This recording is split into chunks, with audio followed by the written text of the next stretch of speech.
Recording in progress.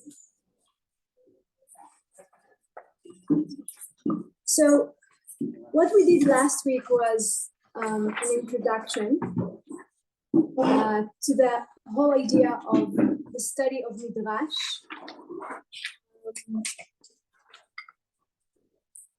And we also saw the Rambam. The Rambam was helping us understand that it's okay not to take every word in the Midrash, literally, as this is exactly what happened, but as an idea that we need to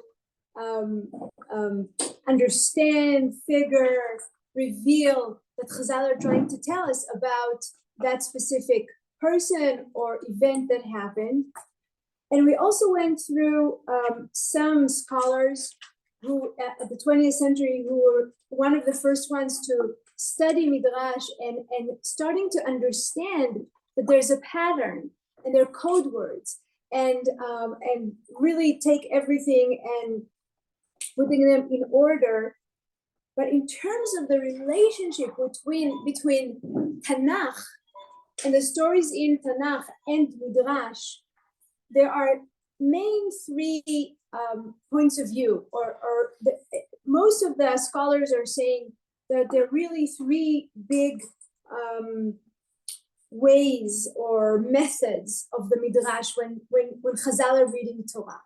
One is to say something is not so clear about the story or the verse or the word, and we will explain it to you. Doing that is very close to every other exegetical like Rashi, etc. That's one thing. Another thing is that everything is clear, but Chazal feels that the story needs to be added details because the Torah is giving us very, very little details. For example, Moshe is being in Midian for 40 years at least, and we know nothing about what happened to Moshe in Midian after he flees from Paro. So there are really beautiful midrashim filling up the gap. What happened to Moshe? It doesn't say so in the Torah. On top of that, we can ask the question, if the Torah didn't tell us the story, maybe there's a reason. Why are you telling us? Maybe you're telling us something the Torah didn't want us to know. Okay, so that's a side question. But the third method or the third motivation for Midrash is to say everything is clear. I have all the details I need to know in the story or about a person. But there's something about the story that I can use to say something relevant and crucial in my time to my people. It can be a theological thing, it can be an educational thing, a religious, an economic thing, something about the relationship between parents and their children, something about the Gentiles. In other words, the Darshan, the sage who is saying the Midrash, is using a verse from the Torah to say something educational or religious or rabbinical to the audience, to the people in his generation. Sometimes they say the things and they mean to say not something just relevant to their own time, but something that they feel is eternal. In other words, something that wasn't said clearly in the Torah. And it's fine, we can read the story, we can understand the person without what Chazal are telling us. But they feel they can use that person to give an eternal message that will be relevant, that will always be relevant to Jewish history or the Jewish people or Jewish faith. Okay? So, Jerry? Yeah, I'm just curious, is it sort of like when a Rav gives a drasha and sends a message? Ken, bidyuk. In other words, there's a whole school of Midrash that it was a drasha by the Rav to the congregation, and he was using whatever he can to make them listen. That's why sometimes it's spicy, it's interesting, it's different. It makes no sense realistically, and that catches people's attention. Did they need Ruach HaKodesh for this? No, Okay. no. Ruach HaKodesh, and there's Ruach Kodesh, Torah is the word of God, Nevi'im is the word of God through Nevi'im, and Ktuvim is Ruach HaKodesh. So this is outside. This is outside. This is outside. This is at the time of Chazal. I'm going to say some. I will give you some, chronological introduction to the Midrashim in a minute. And then we saw the Rambam, that the Rambam says if there is a Midrash that doesn't contradict rationality or logic, we can believe that it happened. There's no reason not to believe that it happened. But it's not necessarily what really happened if it doesn't contradict logic. If it does contradict my logic, as the example I gave with the donkey and the mule, then says the Rambam, you must not believe that, because if you believe that this is really what happened, so it's either you're stupid, or you think Chazal were, stupid to say something, or you think that you believe Chazal to say something and to say something that they really meant, and then you use that to ridicule Judaism, to say, look what the sages are thinking about a donkey changes its sex, etc. Okay. But half of the miracles that God performs are outside of logic. So if Not miracle, we're not talking about miracles. So meaning any of God's actions are above logic. So if Midrash is going to tell a story that, I don't know, that Avram went into Kibshana Eish and whatever, so you can say, well, that's not logical, that can't be possible. How can you actually believe that? Or if it was something that God did, then it doesn't need logic. We regard things that God do, in terms of the Midrash, in the borders of Mikra. Okay, the story about the Kibshan, we don't hear it in the Midrash. It's not in Torah. It's something that Chazal are telling us. And here, and that's the challenge. Okay, I love that you ask those questions. Like you're challenging that. But that's I really do believe this is the challenge. The challenge is to tell ourselves, do I need to believe that this is what happened for my state of being, for my religiosity, from what I make sense of being a believer? Does it help me? Does it give me something? And if your answer is yes, so it's okay. It's okay. You can say yes. Abraham, experienced a miracle outside of the Torah. We don't, for some reason, the Torah doesn't tell us about that great miracle. Okay, and I believe it. Others will say, and this is where it's getting complicated. Okay, and I was starting to tell you last week, but this is where it's getting complicated.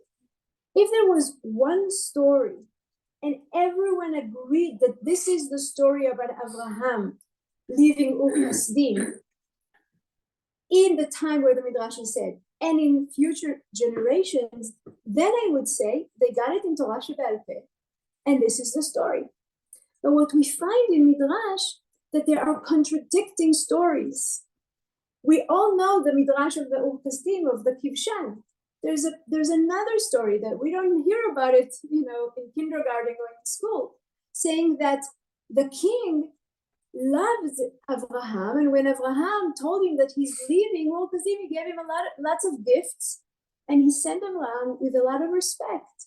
This is not the story of Kibshana Esh. This is an opposite story, and this is one example. In other words, when we learn Midrash, the more and more we learn Midrash, and the more we learn earlier Midrash that were composed at the first, like in the time of Tanaim of the Mishnah in Eretz Yisrael and the Amoraim of Eretz Yisrael. In other words, between the first I don't want to give a Christian date, but at the end of the Second Temple, at the end of the time of the Second Temple, up till the compilement of of Gemara, okay? We're talking about, let's say, 600 years, okay? Midrash is 600 years. It's a long time. And we hear in Midrash that different generations and different rabbis who live in the same time are contradicting each other in understanding what happened. And that's one way for us to accept that it wasn't about revealing what happened in reality, but how I can use the story that the Torah tells me, which I take the stories in the Torah as is, but I believe that there's a message to every generation, and how I can take that story and try to give or put another layer that will help the generation each Rav is living in, that will help that generation become a better Jew and a better person, okay? So it becomes a religious tool to express ethics, thoughts, philosophies, values, educational ideas, etc., etc. But I do want to remind again the Rambam, okay? Because if it doesn't, it's up to each and every one of us to think to ourselves, do I believe God can make a miracle saving Abraham from the Kibshana Eish? Of course God can do that. In other words, if that story is a real story, of course I believe that God could save Abraham. But there's also room for me to say, I don't know if that story happened. But what I want to understand is why Chazal are telling me that story. What's the message they want me to hear about Abraham if that story is okay? It's about but it's hard. It's a challenge because we really want to know. We want like to be sure. Okay, this has happened or not. But I think the challenge is to be able to skip. I also think that it has to do with also some sort of faith maturity in a way. In other words, in certain midrashim, in certain topics, to be able to make the shift, saying that, you know what, it's not relevant to me if it happened or didn't happen. What's relevant to me to understand what is the message that Chazal are telling me, which is eternal. That if I understand that, it will deepen my religious life, okay? And that's why it's making it eternal. Sometimes we'll be able to do that, to understand what's the message of Chazal. And sometimes, again, according to the Rambam, if it doesn't contradict logic, I cannot say it did not happen, because it could be a story that was passed on from generation to generation with Torah Sheba'al Peh. And it got to Chazal, and for some reason, they decided this is a good time to reveal the story, okay? That no other generations revealed it. אני אגיד עוד משהו. I think I mentioned it, but the more I learn Midrashim, the more I am in awe with Chazal, because it's so brilliant.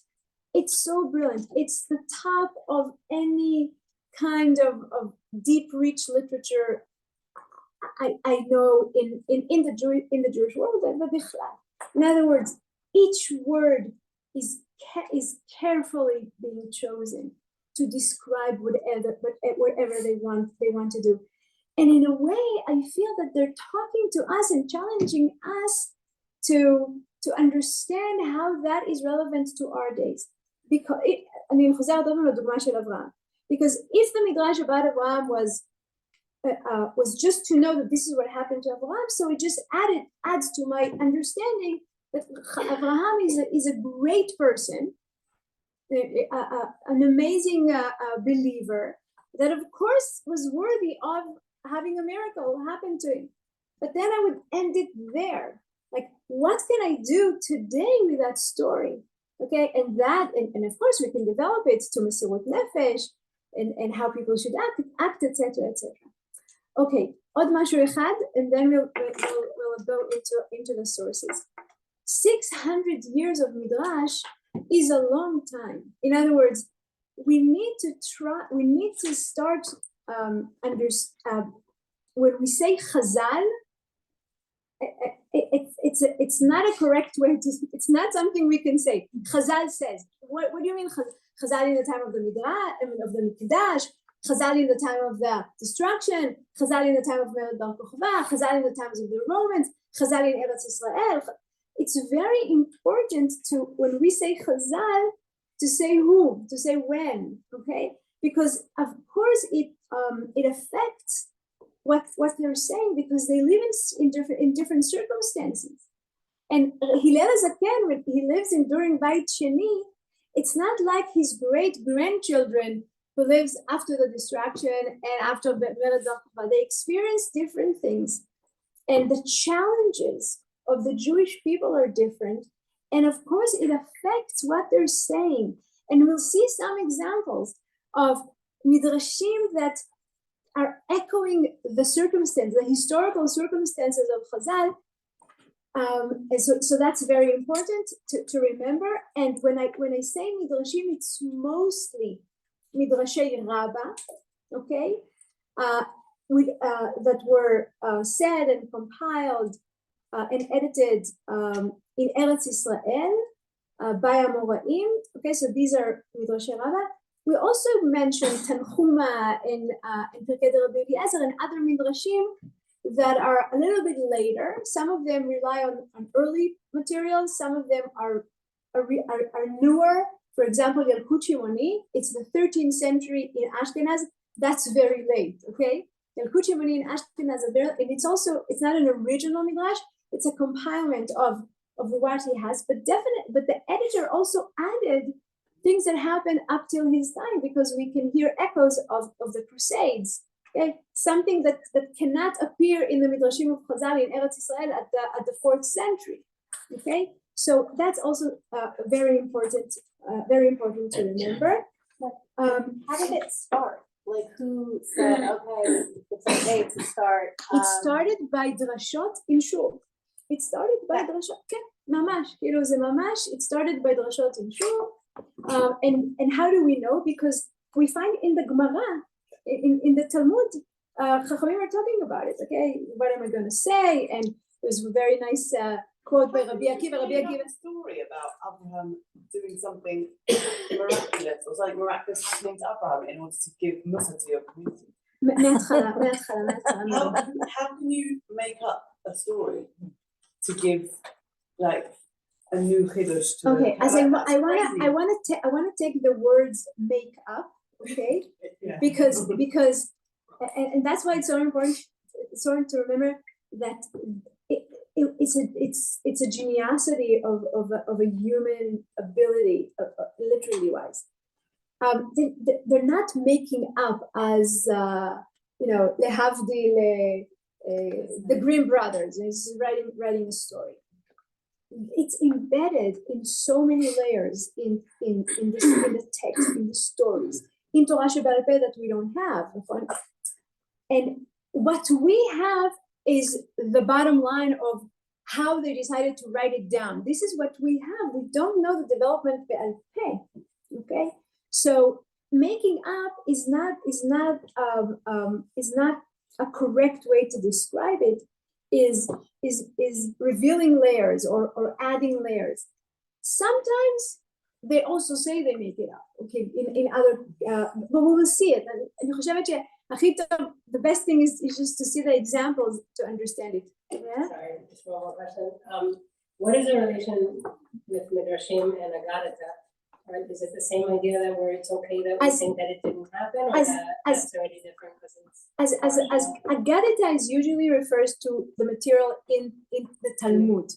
Okay, Midrash is part of books.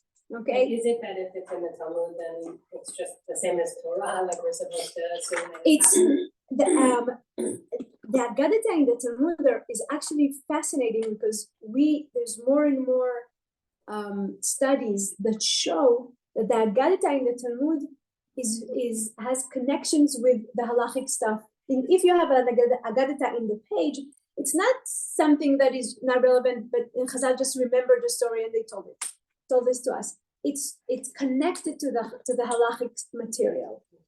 In terms of how do we regard it, that's the Geonim that we saw, I mentioned last week, and I decided not to bring it again because it's a little bit difficult in terms of the Hebrew. But all the Geonim are the next step in Am Yisrael after Nachon, and all the Geonim are saying there's nothing to learn from Agada. You don't have to believe it, and definitely not take it into account when you come to Paskin Halacha. It's a nice thing that Chazal. This is the Geonim, okay? It's few hundred years before the Rambam. They refuse to take it literally. The most they say is to take some ideas and to say they're symbolizing something. It's a symbol for something else. Okay. Do you mind finishing up? You were saying something about that this whole thing started in shuls and then was Rabbi Akiva and then okay. was, As it's all it's okay. As maybe I should have made a copy of that table that I have. So I'll give it. I'll bring it next week, Bezrat Hashem. But I'll start. Okay. We have 2 books in Tanakh. You want me to take a picture and we could? Mitsuyan.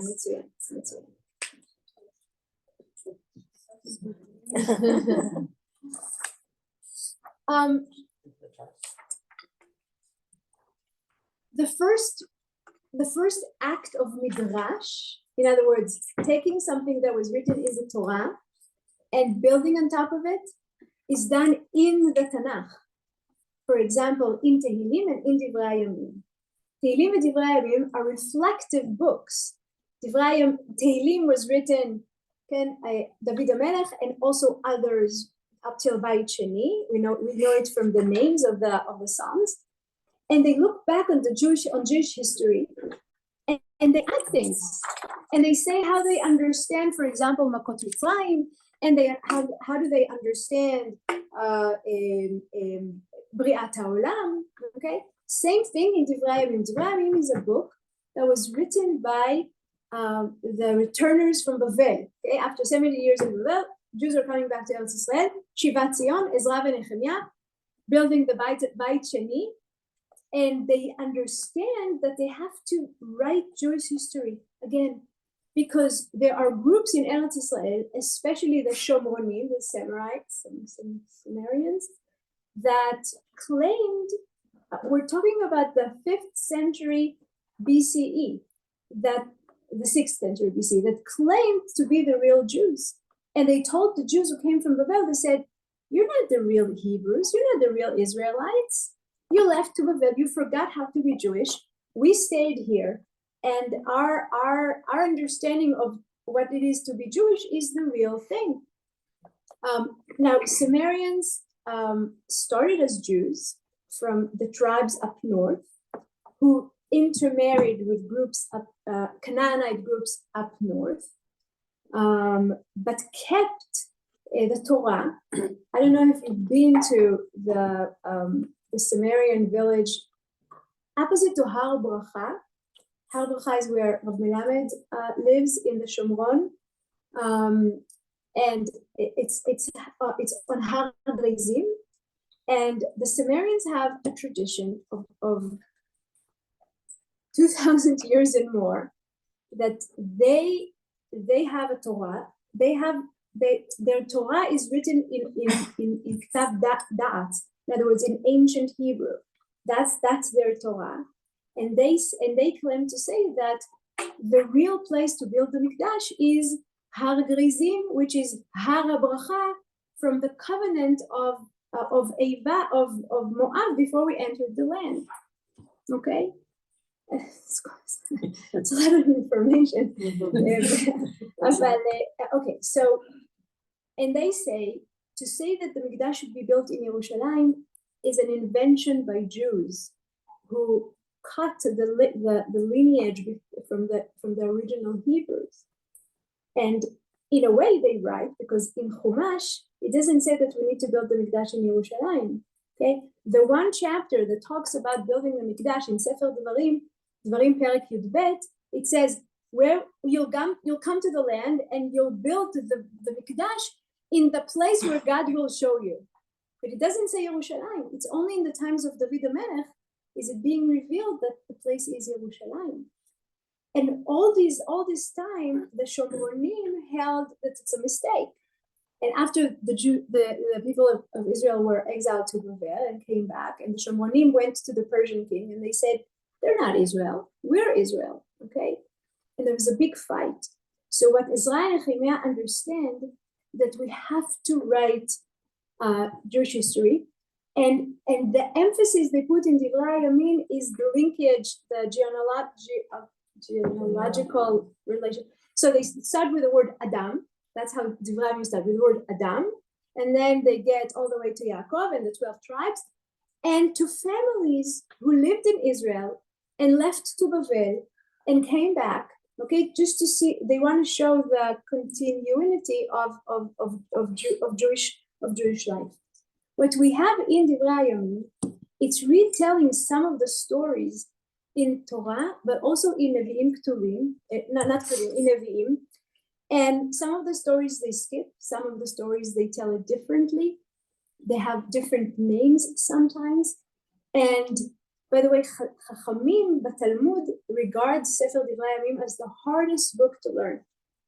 And they say only the wise ones and the clever ones can learn Divrei Yamin because it's very, very confusing. And they read Divrei Yamin as a midrash. In other words, it's not coming to tell me a different story. There's something else that Divrei Yamin wants to add about that story that they understood from a historical perspective. Okay, so we have so that's very, very early. The next Jewish source that we have that is acting as a midrash is Sfarim Chitzoniyim. Sfarim Chitzoniyim is the pseudo-epigraph and the apocryph that were found in Qumran and were kept in the churches because they adopted those books to be part of the Christian biblical.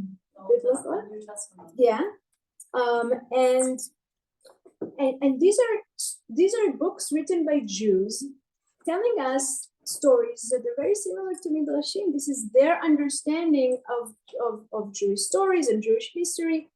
And some of our Midrashim, the Midrashim of Chazal, we can find the echo, we can find the beginning or a hint already in Sfarim Chitzoniyim. Not everything, but some of it. So that's the next step, and that's 200 years BCE. The next step will be Chazal. The next step will be Midrashei Chazal, again from the end of the Beit Sheni till about 600 or 500. And these are Midrashei Rabbah that were in Eretz Yisrael. Not all Midrashei Rabbah are the five books of Moses and Chamesh Megillot. This is what we have of Midrashei Rabbah. In other words, the rest of the Midrashim, Tanchuma, Birkei Rabbi Eliezer, Midrash Agadol, the Tana Devei Eliyahu and others are picking from different places and putting it in one group, okay? From Midrashei Rabbah, the oldest one, in other words, the one that is closer to the time of Tanaim in Eretz Yisrael, and mostly Rabbi Akiva and his students, is Bereshit Rabbah. And in Chamesh Megillot is Shir HaShirim Rabbah. These are concerned to be the most important Midrashim because they give us an understanding of what Chazal were talking about, thinking about, dealing with, also in terms of other groups in Eretz Yisrael. Bereshit Rabbah, Shir HaShirim Rabbah. So Seder, I think we'll stop here with introduction, and let's jump into. Dvora, can you tell me when it's like 15 minutes before the end of class? Yeah. Masha עכשיו? 9:30. Okay, מצוין. Okay, and I start with Chanukh. You all have sources? יש כאן עוד, if you don't have? Okay. I always start with Chanukh with Midrash because it's such a clear and obvious example of a development of an idea that we can mamash see the development throughout history. Okay, we hear about Chanukh. I gave you the genealogy of between Adam and Noach. Okay, it's 10 generations. Adam, Shet, Enosh, Kenan, Mahalalel, Yered, Chanoch, Metushelach, Lemech, Noach. And two people here in that generations have a very similar description. On Chanoch it says, Vayitalech Chanoch et ha'elokim. And Noach it says, et ha'elokim yitalech Noach. In other words, we have two dumuyot, or two figures here, that the Torah tells us that they were close to God. And the question about being close to God in terms of Noach is very clear to us, because it says, V'Noach matzah chen b'nei Hashem. Noach ish tzadik tamim haya b'dorotav. That's very clear. What about Chanoch? We know nothing about Chanoch. The only thing that we hear about Chanoch in the Torah are the following 3 verses. Okay, and I started with his father, just that you will see the fun. Okay, I started with his father just that you will see the pattern, because this is the pattern that repeats itself this is the pattern that repeats itself on each and every person in that list of that 10 generations. What is the pattern?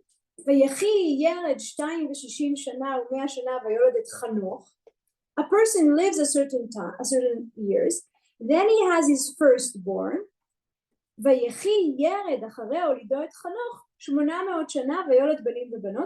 How long did he live after his firstborn? And then we have and he had more children. We don't know their names. And then a conclusion,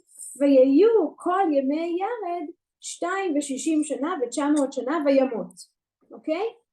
And then the conclusion, how many years he lived altogether. Now we have to pay attention here to a few things. Okay, I'm only looking at Psukim Yudchet Yutet Vekaf, because it's very important to see how the Torah is structured. The first word in the pattern is Vayechi. The last word in those verses are Vayamot. As we have Vayechi, but the person only started really to live when he has his firstborn, a son. Okay, when you had your first son, you did what you came here to do. I'm talking about ancient generations in the early years of the world. Okay, and then it's not relevant, and that's why and then he had more banim v'banot. We don't know who, we don't know their names, and then the conclusion, how long he lived. Okay, so that's very important to see, because only when we understand that the description of Chanoch is breaking the pattern do we understand that it's something very strange about this person. So the father of Chanoch is Yered, and altogether he lived 962 shana. And then Vayechi Chanoch. Okay, I want us to always look towards what we read before and see where is the format is being changed. Vayechi Chanoch, it starts the same way. Vayechi Yered, Vayechi Chanoch. 65 shana, vayoled et metushelach. That's the same thing, that he lived, and how old was he when he had his first son? But then it says, vayitalech Chanoch et Elohim achareho yido et metushelach. These words, vayitalech Chanoch et Elohim, what is the parallel word to it in the regular verses? Vayechi. In other words, the Vayechi of Chanoch is Vayitalech Chanoch et Elohim. Acharei Olidot Metushelach, 300 shana Vayoled banim uvanot, Vayehi kol yemei Chanoch 65 shana u300 shana. There's two things that are very striking here, or different. First of all, it should have said what the verse should have started with the word what? Which word? Vayehiyu. Okay? And here with Chanoch is Vayehi. And also something different, how old is he when he dies? He's really young. So everyone else died between the age of 600 and 900. And Chanoch dies when he's 365 years old. What else is striking about this number? It's the first age. It's what? The days of the year. The days of the year. In other words, Okay, and here I invite us to enter the lab of Chazal, to enter the lab of Midrash, because Chazal has such a Röntgen eyes and an acute hearing. And they say, wait a second, Lama vayehi velo vayehu? Why did he die so young? And why this, the days of the year? And of course, the question will be also, and there's another pasuk about Chanoch. We heard already the Vayitchalech Chanoch et Elohim. And pasuk of Dalet, Vayitchalech Chanoch et Elohim ve'eineno ki lakach oto Elohim. There's something very curious about that person. Why do we repeat Vayitchalech Chanoch et Elohim? What does it mean ve'eineno? And what does it mean ki lakach oto Elohim? It could have said Vayitchalech Elohim ve'lakach oto Elohim, or it could have said Vayitchalech Chanoch et Elohim ve'eineno. Why is the repetition, and why the two ways of describing that he is not here with us anymore? And this is what Chazal have.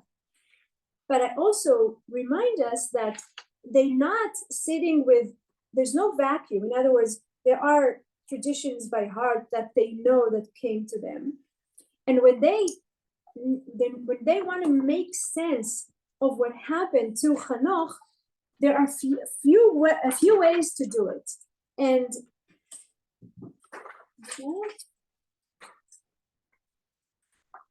in all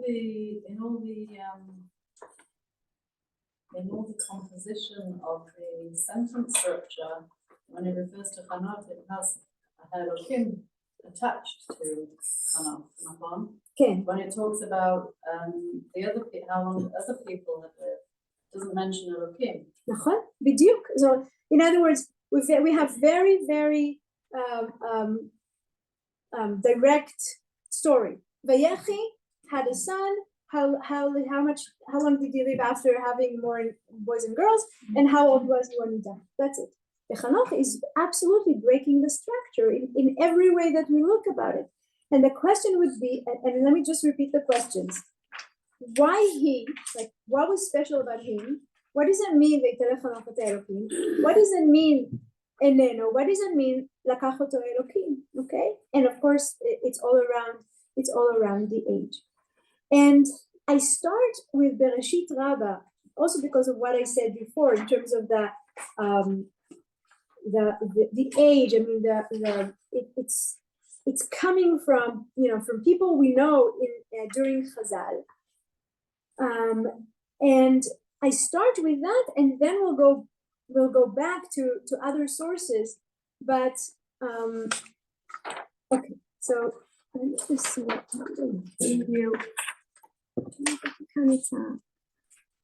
okay, so let me just add something else. One of the first things we do when we learn Tanakh, where there's a word we don't understand, is find that word in other places in Tanakh. Okay, look inside the Tanakh, and then you can understand something. When we look for the word eneno in Tanakh, we find two places. One in Tehillim, Perek Lametet, Pasuk Yudaled, that the poet is saying, "Hosha mimeni ve'avliga beterem elech ve'eineni." In other words, the poet is saying, please, I need to see salvation. I need to see your help before I'm gone.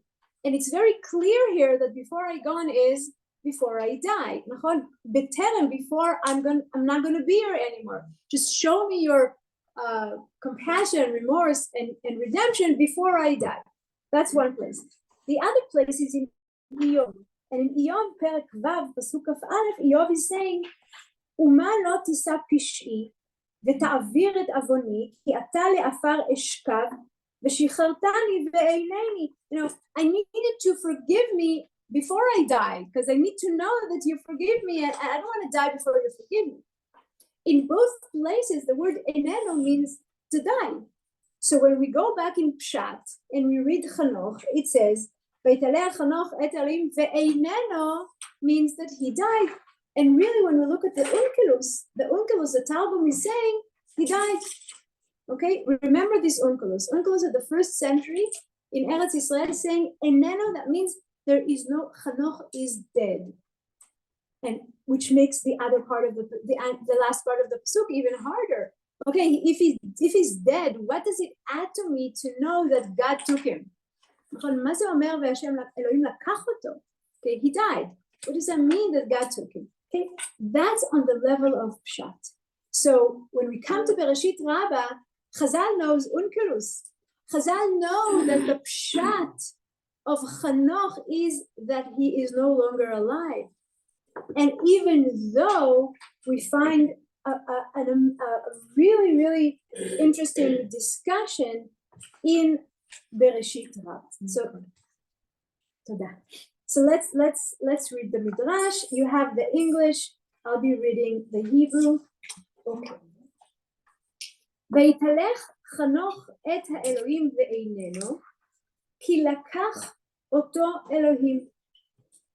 אמר רבי חמא בר הושעיה, אינו נכתב בתוך תימוסן של צדיקים, אלא בתוך תימוסן של רשעים. Rab Chama, who is an Amora of Eretz Israel, is saying that Chanoch, what does that mean? Lakach oto Elohim? It's a punishment. He is not written in the book of tzaddikim, but in the book of reshaim.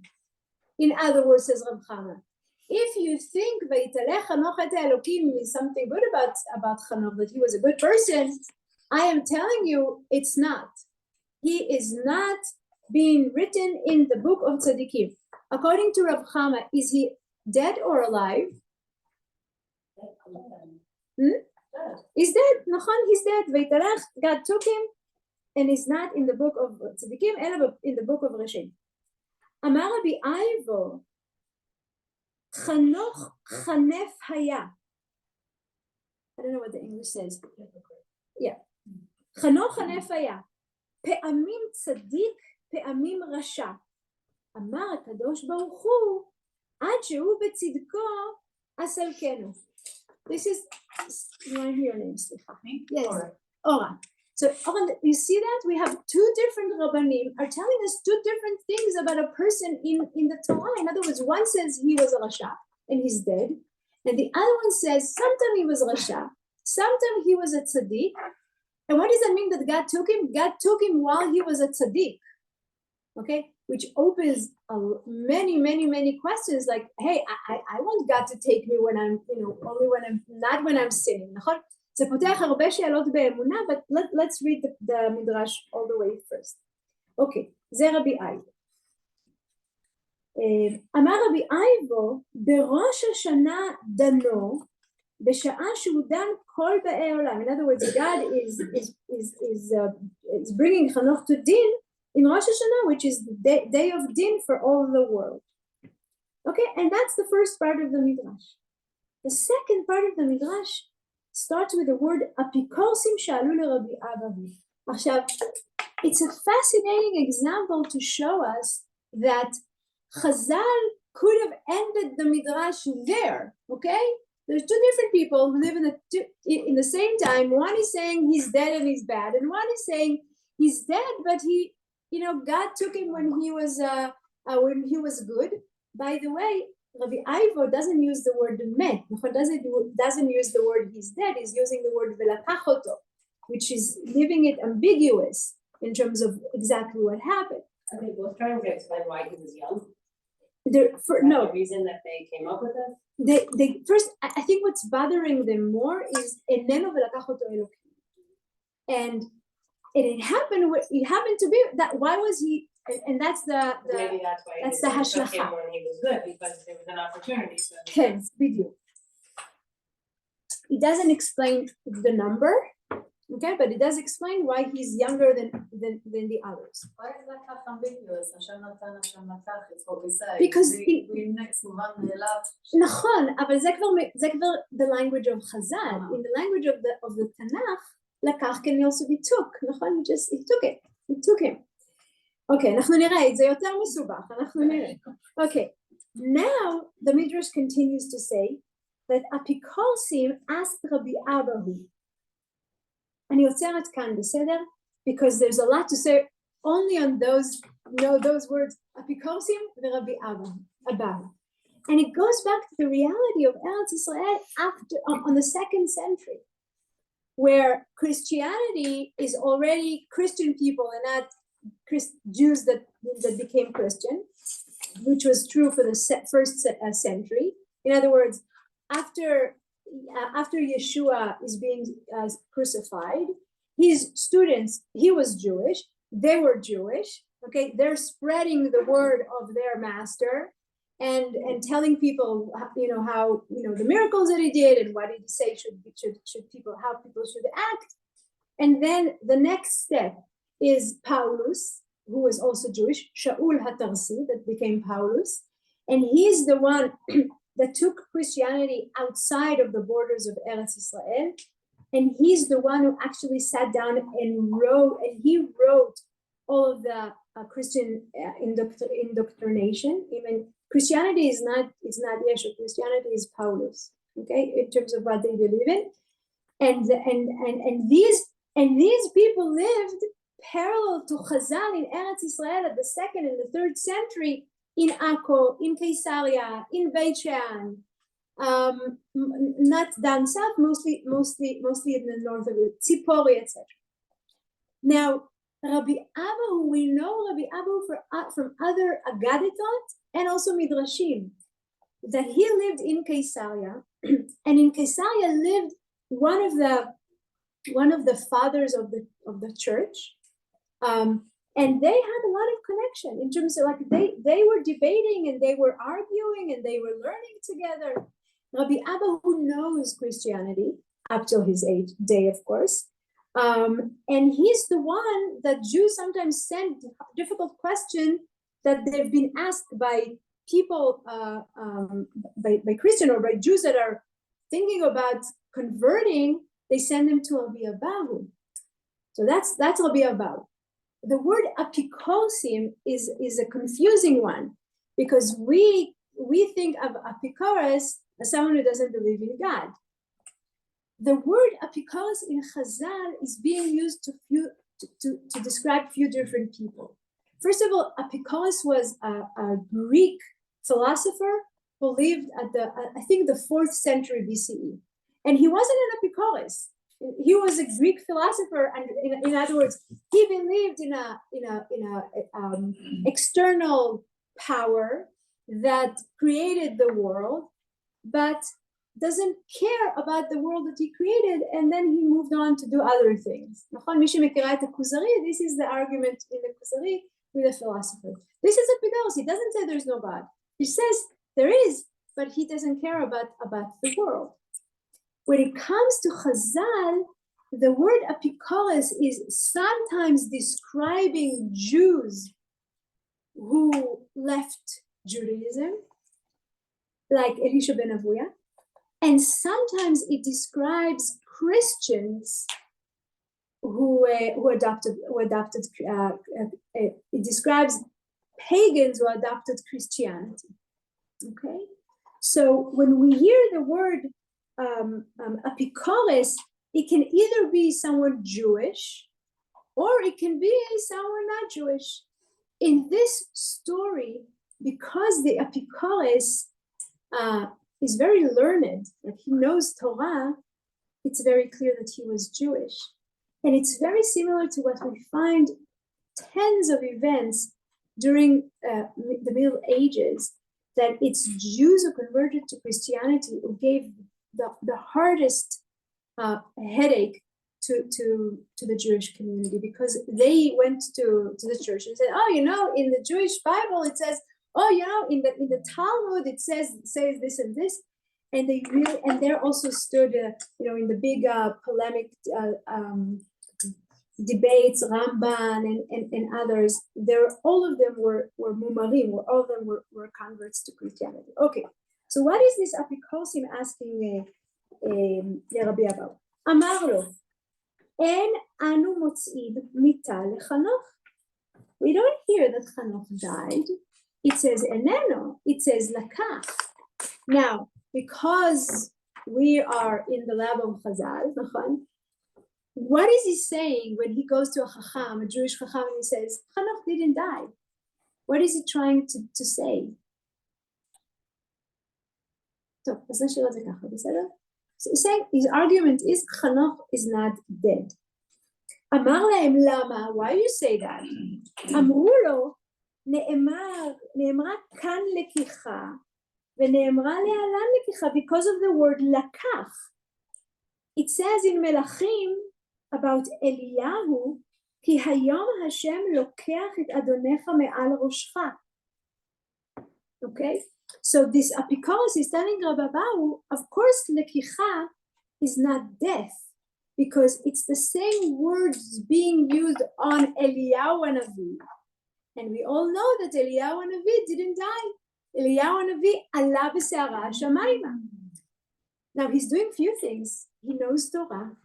And he also knows that we learn Torah from inside. He's like, wait a second, I compare the verb lekicha. Eliyahu, we all agree, is still alive, and it says lakeach. So here also, God took Hanoch. Hanoch is not dead. Amar lahem. So Rabbi Abau replies and he said, Im lelekicha atem choshim. I'm going to use your method. You're looking at on the word lekicha. I'm using the same word. Im lelekicha atem doshim. Ne'emar kan lekicha. Ve'ne'emar le'alan lekicha. It also says lekicha on Yechezkel. הנני לוקח ממך את מחמד עיניך. It's one of the most horrible things in terms of Nevi'im that they had to experience in their personal life, what they're telling the people. And God is telling Yechezkel, I'm going to take your wife. In other words, your wife is going to die. So in our context, this apikosim, this Rabbi Abau is telling the apikosim, there's another lekicha. There's a lekicha which is very clear, referring to death. Okay? And the second words in the Midrash is Amar Rabbi Tanchuma Yafeh Shivan Rabbi Abau. Rabbi Abau gave a good answer.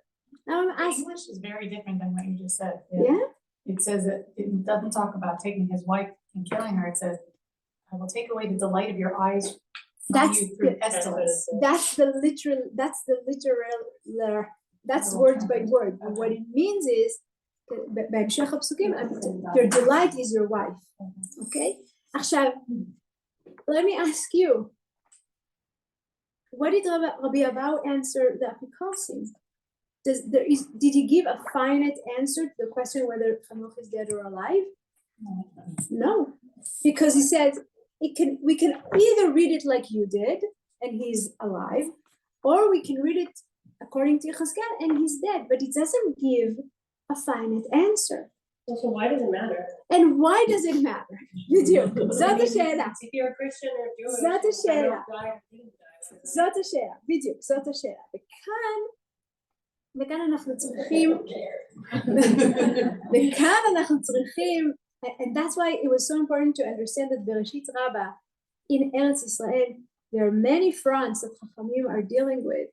There is the educational inner fight, like to keep Jews believers and to hold their heads up after the distraction, because the situation is terrible. It's to deal with the Romans around them and to deal with Christianity. There are many fronts that Chachamim are trying to keep Judaism in order. In order to understand Bereshit Rabbah, why does it matter if he's dead or alive? We have to jump back to the Sfarim HaChitzoniyim. The Sfarim HaChitzoniyim, as I said before, are Jewish books which were written from the 2nd century BCE to the destruction of the temple. What we found is not only the books of the Tanakh, but also books that belong to the sect, to the Isiyim, to the people who lived in Qumran. Okay, many books explaining how to live in a komuna, how to live in a kibbutz. They had some kibbutz and no women, but they had a kibbutz.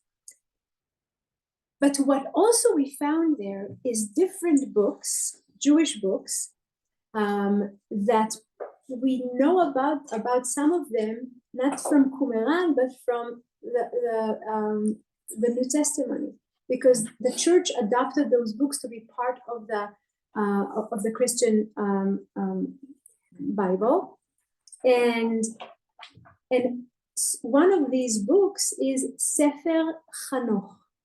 Okay, Sefer Chanoch. In other words, we have a book before Chazal, before the destruction of the Second Temple, during Beit Sheni, titled Sefer Chanoch, and that book is telling the story of our Chanoch from Sefer Bereshit, who is not dead, and he is a person who is traveling heaven, and he is talking to God, and he's visiting angels. Why is that not considered dead? רגע, שאלה מצוינת, okay? And he's and the angels are teaching him some of the hardest wisdom that they have, even though he is a person. In other words, the story of Chanoch is that he is a person, basar vadan, okay, going up to heaven and having a journey. He's not an angel. Christians are comparing this to. בדיוק. Okay. עכשיו, so that's a story. That's a Jewish story from before the second century BCE, and Chazal know, everyone knows that story because these were stories that everybody heard about. And when we come to face Christianity claiming that there was a person who died, but he will return alive, okay, that he returned and then he went up, okay, that's the most correct. And this Apikoros come to Rabbi Abba and he says, you claim that our story doesn't make sense, but you have the same story in the Torah of a person who was taken by God alive, and he's there with God up in heaven. And it's so clear here that the Chachamim are facing a big question whether they should submit to the pshat, which also can mean he's not dead, or try to make it more complicated. And what we see up till here is Rabbi Chama doesn't want anyone to think there's any opening, a crack to say that he's still alive. It's like Chanoch is dead. Whether he was good, whether he was alive, whether he was bad, Chanoch is dead. Same thing with Rav Aivo, okay? That he's not only saying he's probably dead, but he's also saying, I'm willing to say that sometimes he was good, because we cannot ignore those words, but he's dead.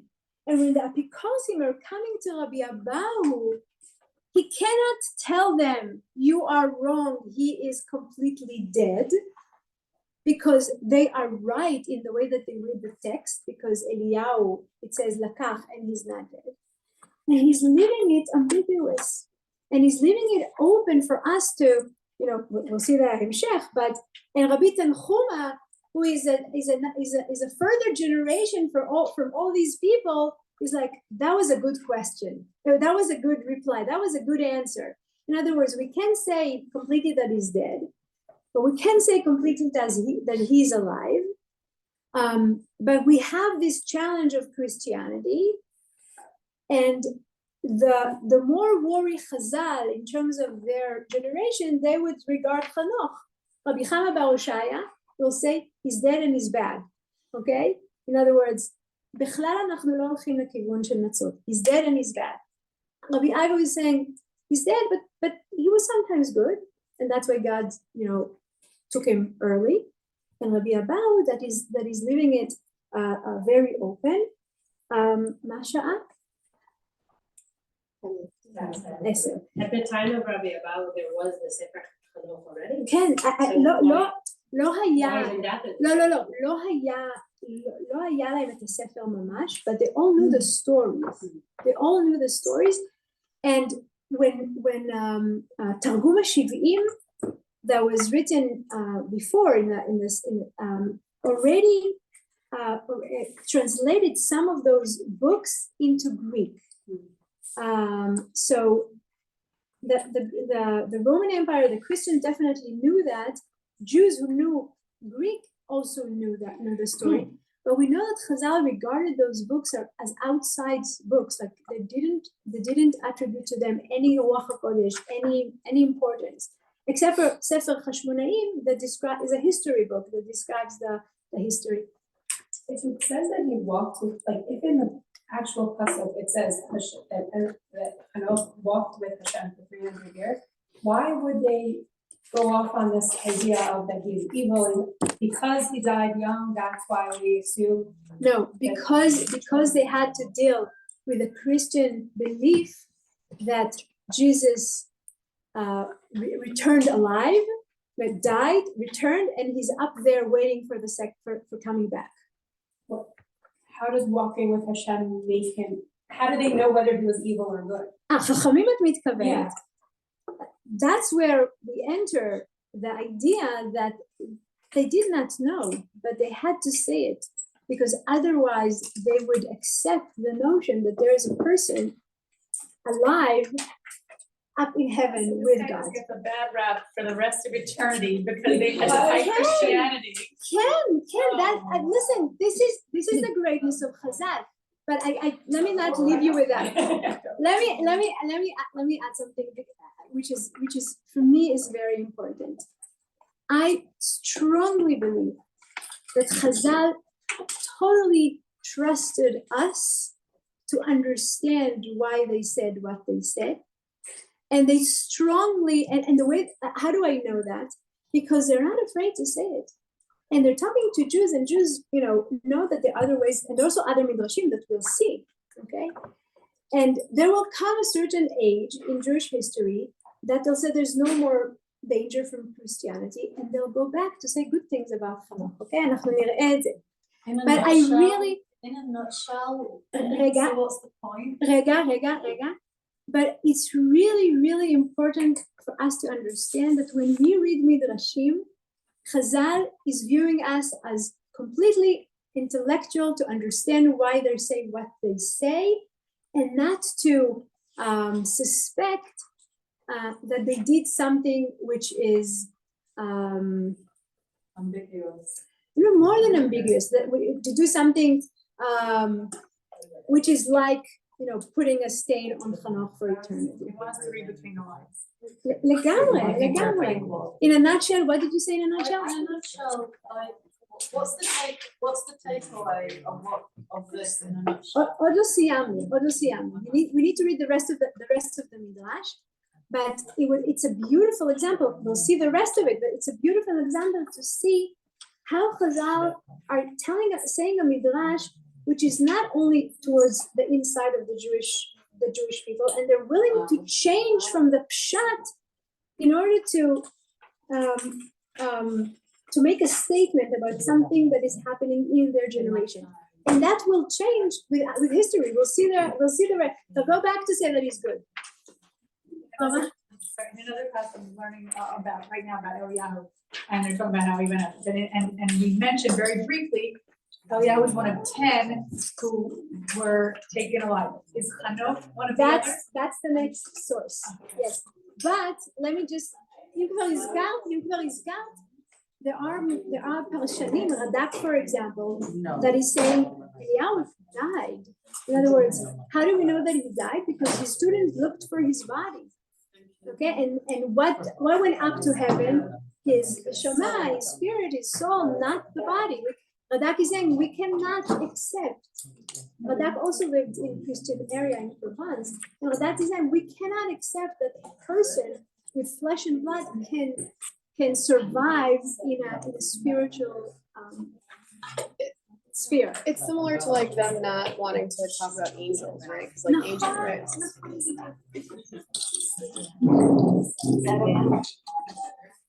That was confusing. Now, look at that.